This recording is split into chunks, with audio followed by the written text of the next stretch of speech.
Okay, I'm going to go over some of the questions from our week 4 review checkpoint. The first one I want to talk about,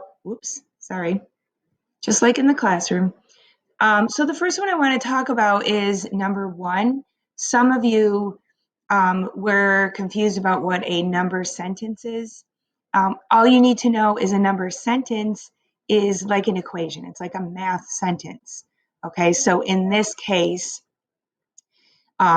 it's going to be 29,028 feet minus a negative 485 feet because we're starting above sea level and ending up below zero.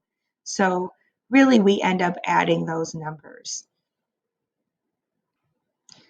Next, I've scrolled down here to number 12. These are the ones where we have the equation. We have to think about what the slope is. Remember, the slope is always the coefficient of x, so it's the rate of change. So if we look here at number 12, most of you identified the rate of change is 2.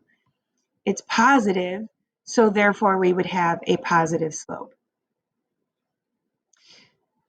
For number 13, recognizing that the coefficient of x is a negative 3. See if I can write here, it's a negative 3. So therefore we have a negative slope. The question that gave several of you some difficulty was number 14. And this is when the equation is y is equal to 2. So if we sketch a graph, if y is always 2, here's our x, here's our y. If y is always 2, it doesn't matter what x is. So if x is 1, y is up here at 2. If x is 2, y is 2. If x is negative 5, it's 2. So notice we're going to have a horizontal line. And that means we have a zero slope because slope is about how much we're moving up or down as x moves up. So therefore, it's not going up or down at all. So that would be a zero slope. Some of you thought it was no slope. Remember that no slope is when we have that vertical line, that straight up and down.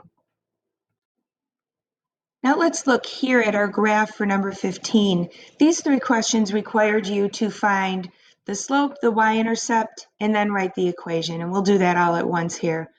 The y-intercept is where our line crosses the y-axis. So our y-intercept is 3. It's a little hard to write on my screen here. Our slope is about how much we're moving up or down. In this case, it's a positive slope. Our line is going up as we move from left to right for every x. So each time, some of you did well making a table here. A quick way to do it is to just pick 2 points and calculate our rise over run. So we're going up 3 and over 2. So that means our slope is 3 over 2. So then our equation is just going to be y equals, our slope is 3/2, x, our y-intercept is 3. Now let's look at number 20, x squared divided by 4. Well, if x is negative 4, we need to do negative 4 squared. So I'm going to put that in parentheses, and then we divide it by 4. So negative 4 squared is negative 4 times negative 4, which is a positive 16 divided by 4. Therefore, our answer would be 4. Some of you put negative 4, having difficulties with that negative sign once again. Number 21 was a bit difficult. The subtraction ones typically are. So let's remember we subtract our like terms. So we're going to subtract 2x minus 3x.